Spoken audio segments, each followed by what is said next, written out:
जिंदाबाद जिंदाबाद जिंदाबाद। हमारी मांग पूरा करो, हमारी मांग पूरा करो, एक मांग। अब आप लोगों से निवेदन होगा कि एक भी शब्द अपने तरफ से नहीं बोले, कृपया शांति से सुने। आज पहुंच जाए, यही हमारी ख्वाहिश है, यही हमारी मांग है।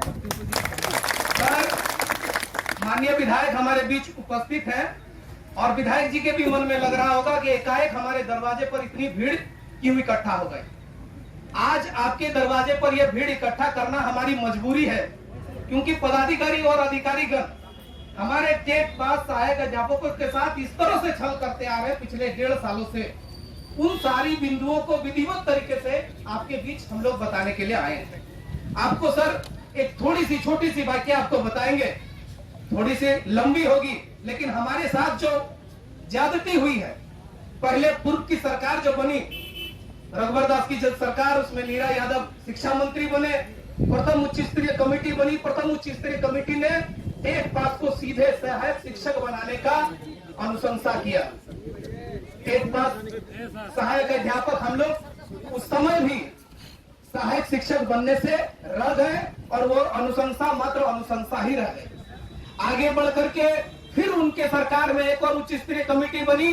उस कमेटी में द्वारा वो कमेटी जो है बकायदा ड्राफ्टिंग और एक नियमावली के रूप में प्रस्तुत किया। उसमें भी टेट पास को सीधे विधायक सीधे जो है वेतनमान देने की बात है, जो कि लिखित तौर पर आज भी हमारे बीच उपस्थित है।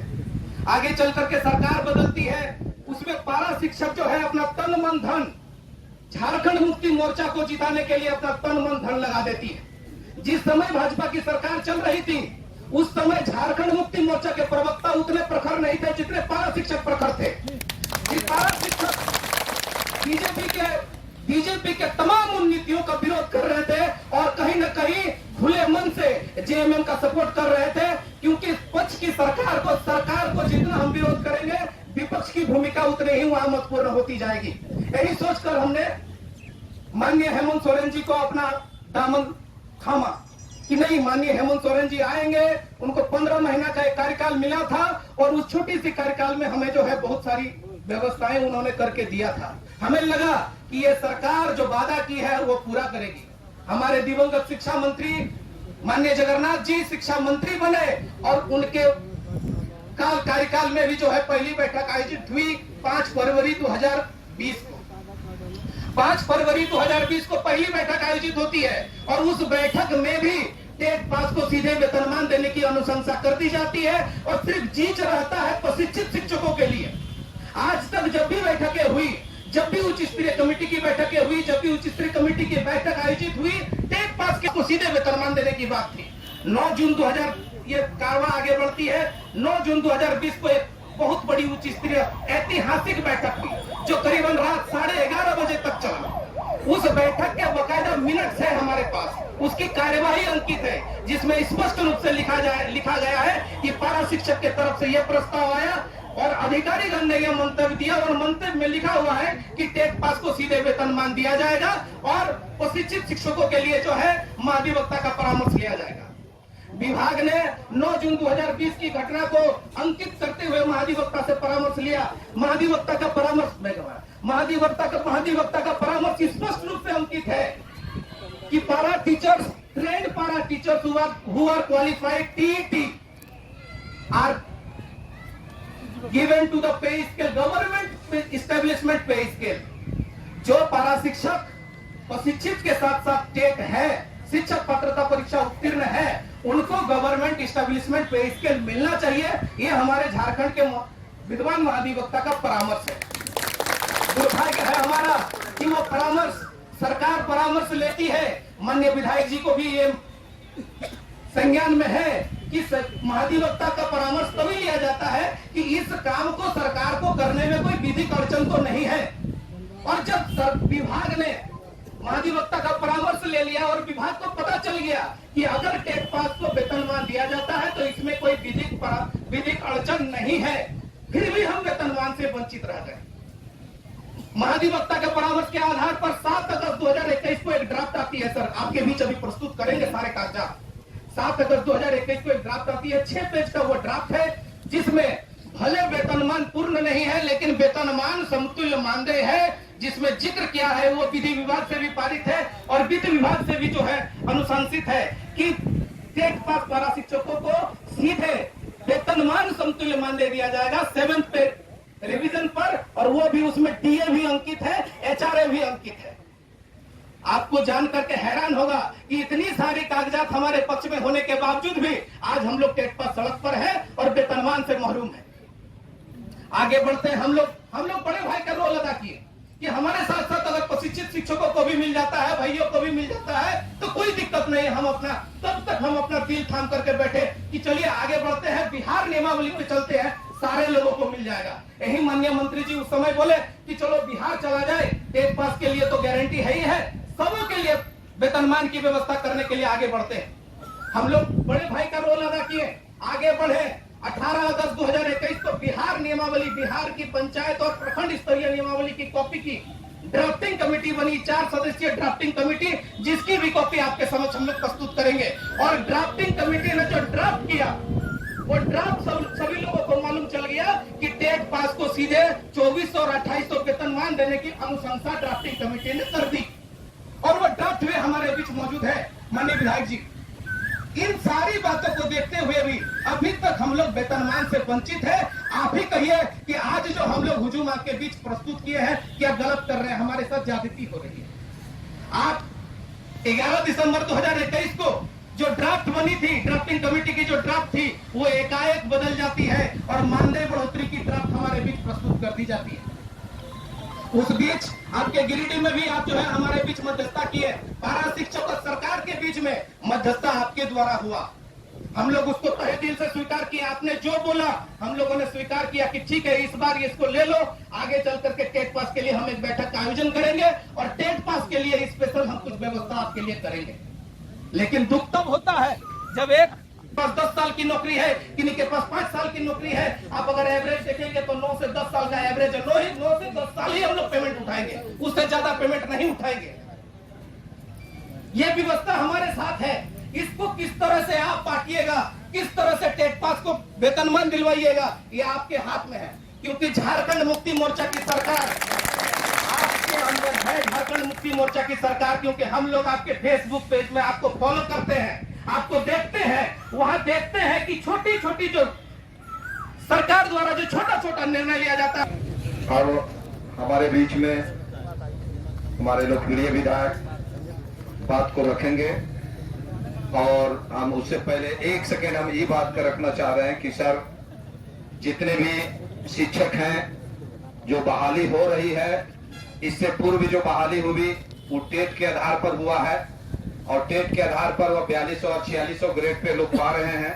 हम लोग 20 साल की सेवा दे रहे हैं। अभी हमारे भाई ने कहा कि मात्र 5 से 10 साल लोगों का उम्र बचा हुआ। सच्चाई है कि 10 साल ही लगभग सभी का उम्र बचा हुआ है। मैंने एक मैक्सिमम हम लेके चल रहे हैं कि आपका 10 साल है, एवरेज लेकर के चल रहे हैं। किसी का 2 साल है, किसी का कल भी रिटायर कर रहे हैं। ये कोई बात नहीं है। हम सर से यही चाहेंगे कि जो पूर्व में हमारा जो बहाली हो चुका है उसके आधार पर, टेट के आधार पर हमारी सीधी नियुक्ति की जाए, ताकि हम लोग जिस तन मन धन से हमारे सरकार को बनाए हैं पूरा उत्साह पूर्वक फिर हम लोग सरकार को बनाएंगे।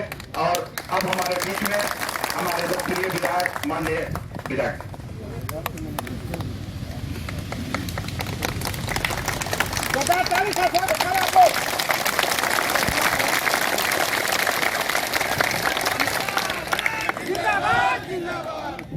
से हम सर का स्वागत करेंगे। 3 तारीख पर तमाम लोग दूसरे जिलों से भी चलकर आए हैं, हमारे जिले के भी साथी हैं।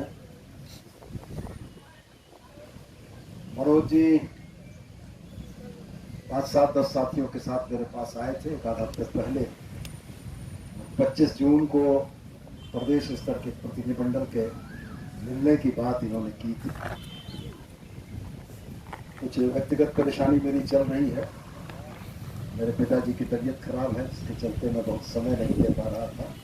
लेकिन फिर भी आपकी व्यग्रता या आपकी परेशानियों को देखते हुए हमने कहा कि ठीक है, बुला लीजिए और बात कर लें। जिस गाछ में फल लगते हैं पत्थर उसी पर पड़ते हैं। यूपीए के 46 विधायक हैं। माननीय मुख्यमंत्री और मंत्रियों को छोड़ दें तो भी हमारी संख्या 32-34 है। आप मेरे ही पास चल के आए। दो चीजें मैं इसमें कहूंगा। माननीय मंत्री जो हमारे मित्र भी रहे, जो दिवंगत हैं, जगन्नाथ बाबू, वस्तुतः पारा शिक्षकों की बात करें या झारखंड के मूल वासियों की बात करें, इसके बारे में बड़े सजग रहते थे और बड़ी उनकी वो सचेष्ट रहते थे। उनकी इच्छा ये रहती थी कि इन समस्याओं का समाधान हो। जब चेन्नई में उनकी तबीयत खराब होने के चलते वो हॉस्पिटल में भर्ती हुए और जब आपके मसले डिले होने लगे, देरी होने लगी, तब हमने स्वेच्छा से, आपके तरफ से प्रस्ताव नहीं आया था, हमने स्वेच्छा से आपके मसले पर पहल शुरू की और उन रास्तों को हमवार करने की कोशिश की जिनकी वजह से, जिन रोड़ों की वजह से आपकी बातें न हो पा रही। हकीकतन हेमंत बाबू ने बड़ा दिल दिखाया, माननीय शिक्षा मंत्री ने बड़ा दिल दिखाया और ब्यूरोक्रेसी के न चाहने के बाद भी एक ऐसे समाधान तक हम लोग पहुंचे कि पारा शिक्षकों के पूरे राज्य भर में सहायक शिक्षक के नामाकरण के बाद जिस तरह का स्वागत और जिस तरीके का अभिनंदन हुआ वो हमें भी अभिभूत करने वाला था। हम इस बात को बिल्कुल मानते थे कि पारा टीचर की समस्या का समाधान ये मूलवासियों की सरकार ही करेगी और यह कड़वा सच है जिसको आप भी मानेंगे कि आज आपको जो भी हासिल है, आज जो भी नियमावली हासिल है, आज आपको जो भी अपने नौकरी की सुरक्षा हासिल है, हर साल का इंक्रीमेंट हासिल है, ये तमाम चीजें माननीय मुख्यमंत्री और स्वर्गीय जगन्नाथ महतो जी की देन। मानदेय के मुद्दे, माफ कीजिएगा, वेतनमान के मुद्दे पर उस चर्चा के दरमियान भी बातें हुई थी। जिस बिहार शिक्षक नियमावली का जिक्र आप कर रहे हैं, उस बिहार शिक्षक नियमावली को लागू करना बिहार की सरकार के लिए इसलिए आसान हुआ कि रोस्टर का अनुपालन करते हुए वहां पर पारा टीचरों की नियुक्ति की गई थी। हम लोगों ने अपने स्तर से आपके माध्यम से यह भी मांगा कि जिलों में जो टेट पास शिक्षक हैं उसमें रोस्टर का अनुपालन अगर नहीं हो पाएगा तो वेतनमान देने की संभावना नहीं बनती। अफसरों की आपत्ति इसी बात की थी। मैं मानता हूं कि आज महाधिवक्ता महोदय ने जो राय दी है वो तस्वीर का एक पहलू। जब रोस्टर के अनुपालन के मामले आएंगे तब उस बात को भी आप गौर कर लीजिए कि रोस्टर के अनुपालन के मामले में अगर आरक्षण का रोस्टर पूरा नहीं होगा तो सरकार किस आधार पर करेगी और किस आधार पर आप वेतनमान करता है। यह तमाम चर्चा हम लोगों ने की थी। परिस्थितियां ये बनती कि यदि 100 पारा शिक्षक टेट पास हैं और रोस्टर का अनुपालन अगर नहीं होगा तो कितने लोग छटेंगे उसको भी जरा गिनती कर लीजिए। यह तस्वीर का स्याह पहलू जो हमको दिखा रहे हैं, सीमांत भाई ने तस्वीर का सफेद पहलू आपको दिखाया। इन दोनों चीजों को समझने की जरूरत है। ये बातें मैं इसलिए बोल रहा हूं कि उस वार्ता के दौरान हम लोग मौजूद थे और ब्यूरोक्रेसी की जो सबसे बड़ी आपत्ति थी वो इसी बात की आपत्ति थी कि वेतनमान देने की स्थिति में यदि आरक्षण रोस्टर का अनुपालन नहीं हुआ और कोई भी शख्स कोर्ट जाएगा, ये सारी कवायद जहां की तहां रुक जाएगी। आप भी अपने स्तर से पता कर रहे हैं। जहां तक रह गया आपका जो भरोसा मेरे ऊपर है, आपकी जो उम्मीद मुझसे है, वो उम्मीद कुछ ज्यादा है। हम पोस्टमैन की भूमिका में हो सकते हैं, हम सरकार तक आपकी बात पहुंचाने की भूमिका में हो सकते हैं। हमारी ताकत किसी नीतिगत फैसले पर निर्णय लेने की नहीं। हम आपकी बहुतेरी जायज मांगों के समर्थन में रहे। जगन्नाथ बाबू का देहांत होने से पहले आपकी इस 8 घंटे वाली चीज को शिथिल करा के हम लोग एक पाली कराने की सैद्धांतिक सहमति बना चुके थे। ये दुर्भाग्यपूर्ण रहा कि उसके बाद जगन्नाथ बाबू का देहांत हुआ और जगन्नाथ बाबू के देहांत होने के बाद ब्यूरोक्रेसी के ऊपर जो अंकुश है वो अंकुश कहीं ना कहीं कम हो गया। तो हम आपसे ये कहना चाहते हैं कि सहायक आचार्य की जो नियुक्ति नियमावली में जिन संशोधनों की बात आप करते हैं, सैद्धांतिक रूप से हम भी सहमत हैं। हमने भी शिक्षा सचिव को जो पत्र लिखा, वो पत्र आप ही के साथियों के माध्यम से हमने शिक्षा सचिव को भेजा और उनके व्हाट्सएप पर भी भेजा। उसमें हम इस बात के लिए सहमत थे कि जो 50% पद आपके लिए दिए जा रहे हैं क्षैतिज आरक्षण के तौर पर, उसमें अन्य संवर्गों को नहीं जोड़ा जाए। हम इस बात के लिए सहमत थे कि परीक्षा की जो अवधि है 8 घंटा 9 घंटा की बात चल रही है, इसको घटाकर एक पाली की परीक्षा की जाए। ये तमाम बातें थी। और साथ में हम इस बात के लिए सहमत थे कि आपके प्रतिनिधियों की उपस्थिति में शिक्षा विभाग के वरिष्ठ पदाधिकारियों के बीच में एक बार बैठक हो और बैठक के उपरांत वेतनमान पे सरकार के ब्यूरोक्रेसी, सरकार के अधिकारियों का क्या मंतव्य है, ये आपके समक्ष भी आवे। लेकिन एक बात मैं जरूर कहना चाहूंगा, शिक्षा सचिव के रवि कुमार को पहले लिखा 28 तारीख, हाँ मेरे महीना हो नहीं जा रहा, आज 25 तारीख में हम लोग बैठे हैं। इस बीच में ये लोग चल कर आए मेरे पास, लेकिन मेरी व्यक्तिगत व्यस्तता के चलते मैं 10 तारीख से अपने पिताजी की तबीयत खराब होने के चलते एकदम स्टेशन गिरिडीह में हूं और कहीं जा भी नहीं रहा हूं। अभी भी हमारे पिताजी आईसीयू में भर्ती हैं। तो हमने स्पष्ट मनोज को कहा कि मनोज, जब तक हम घर नहीं देखेंगे तब तक बाहर देखने का मेरा कोई गुंजाइश नहीं। जिस पिता ने पैदा किया, पढ़ा लिखा कर मुझको यहाँ तक पहुंचाया, अगर आज वो बेड पर पड़ा हुआ है तो उसको देखना मेरा सबसे पहला कर्तव्य। उसके बाद ये होगा। तो हम आज आपको फिर इसी बात को दोहरा कर कह रहे हैं कि शिक्षा सचिव से बात करके एक एकीकृत पारा टीचर संघ जैसा पिछली बार बना था, जिसके 5-7 सदस्य थे, और मैं प्रयास करके एक बैठक निश्चित कराने की कोशिश करूंगा। और उस बैठक में आप भी अपना पक्ष रखेंगे। महाधिवक्ता के वेतनमान पर दिए गए जो उनके मंतव्य हैं उस पर भी चर्चा हो। ब्यूरोक्रेसी के मन में, आईएएस के मन में क्या परेशानी है, वो भी बातें निकल कर आए, और उसके उपरांत जो निर्णय होना होगा, जो समुचित निर्णय होगा, वो लिया जाएगा। लेकिन एक बात चलते चलते मैं कहना चाहूंगा, प्रतिनिधिमंडल 500 लोगों का नहीं होता है। प्रतिनिधिमंडल 5 लोगों का होता है, 10 लोगों का होता है। आप चल कर आए हैं और आप जानते हैं, कोर ऑफ द हार्ट, दिल की गहराइयों से पारा टीचर के आंदोलन या अनुबंध कर्मी, आपने कहा कि आप फॉलो उनको करते हैं। हम जिस विचारधारा के लोग हैं वो यह मानते हैं कि झारखंड के जो अनुबंध कर्मी हैं वो यहाँ के भूमि पुत्र हैं, भूमि पुत्री हैं। इसलिए आपने देखा होगा कि रसोईया के मुद्दे पर भी हम दिखे आपको। आपने देखा होगा कि आंगनबाड़ी सेविका सहायता के मुद्दे पर भी दिखे, क्योंकि वो हमारी बहन बेटियां हैं। और अगर उनके सवाल हल नहीं होंगे इस सरकार में तो शायद कभी नहीं होंगे। तो मैं ये नहीं कहता हूं, मैं ये कहता हूं कि हमारी सहानुभूति 100% आपके लिए, लेकिन प्रदर्शन का तरीका अपने भाई को धमका के नहीं किया जाता।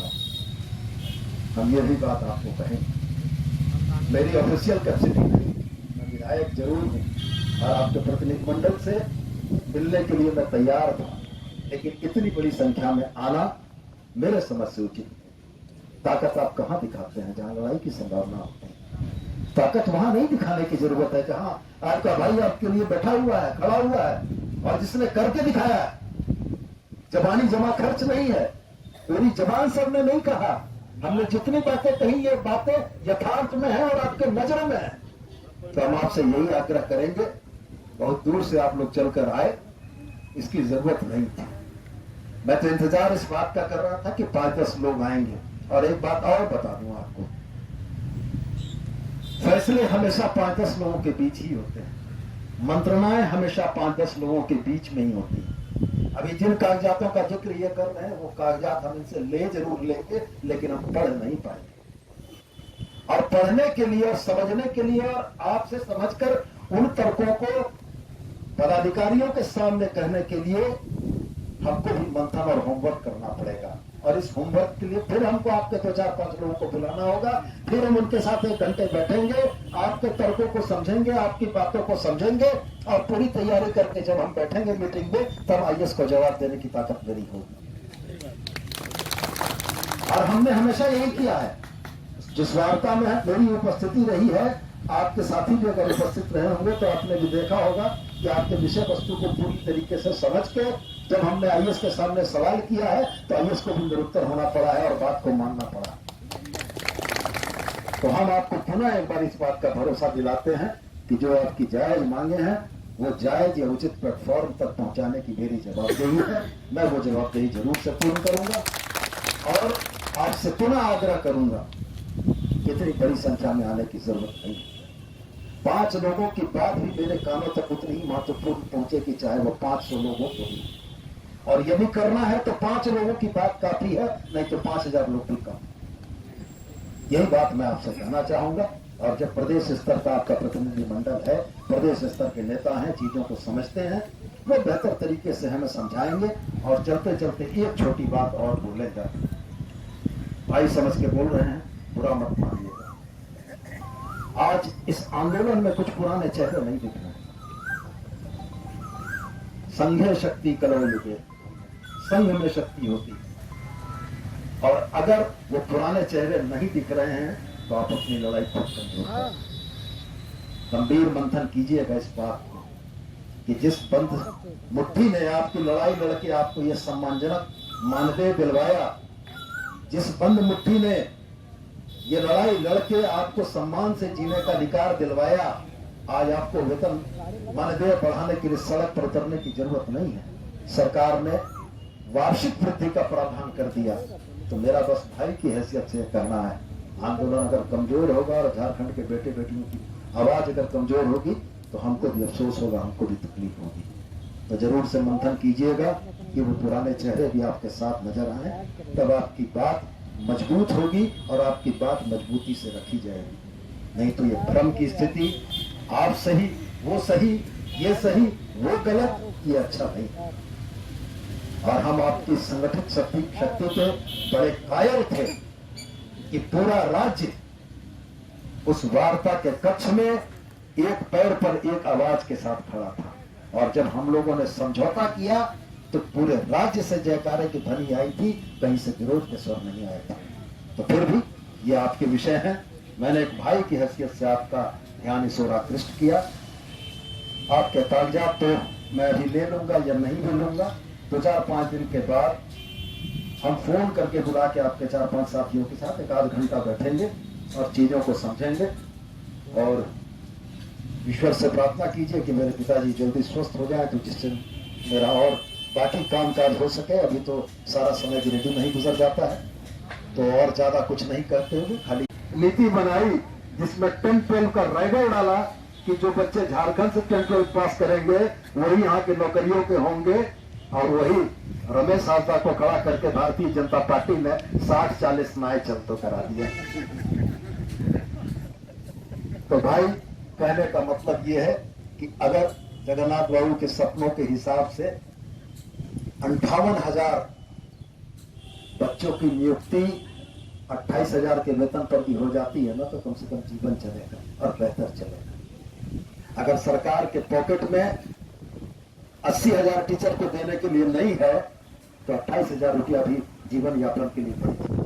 तो उसको तो रहने दीजिए, लेकिन विधि सम्मत रूप से आपकी इस बात से हम सहमत हैं कि 50% का जो क्षैतिज आरक्षण आपका था, वो क्षैतिज आरक्षण आपका रहना चाहिए था। और जब भी हम वार्ता के टेबल पर बैठेंगे, तो उस दिन के मिनट का भी जिक्र करेंगे जिस समय जगन्नाथ बाबू और आपके प्रतिनिधियों के समक्ष हम लोगों ने इन बिंदुओं पर आम सहमति बनाई थी, और उस आम सहमति का अनुपालन हो।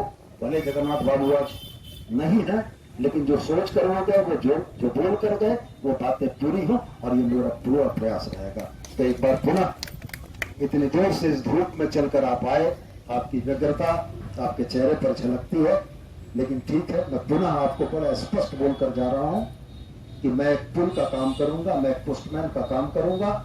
इस शिक्षा सचिव के समक्ष आपके प्रतिनिधिमंडल के साथ एक वार्ता मैं तय कराऊंगा और उस वार्ता के जो फलाफल होंगे आपके प्रतिनिधि रहेंगे, मैं भी रहूंगा, शिक्षा सचिव भी रहेंगे, शिक्षा विभाग के पदाधिकारी भी रहेंगे, उनके बीच एक रास्ता निकालने की कोशिश होगी। और हम पुनः दोहरा कर आपको कहेंगे कि हेमंत बाबू हो तभी यह हिम्मत हो। जय हिंद, जय भारत।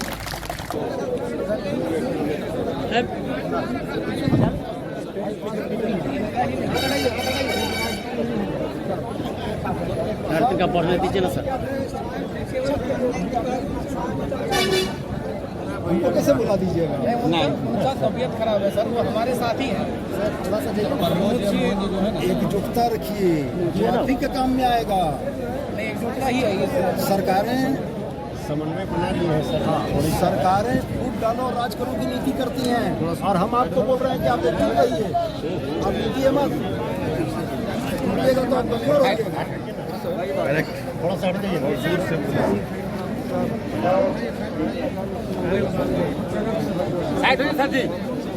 पूरा हो गया। हम आपकी बात पहुंचाएंगे।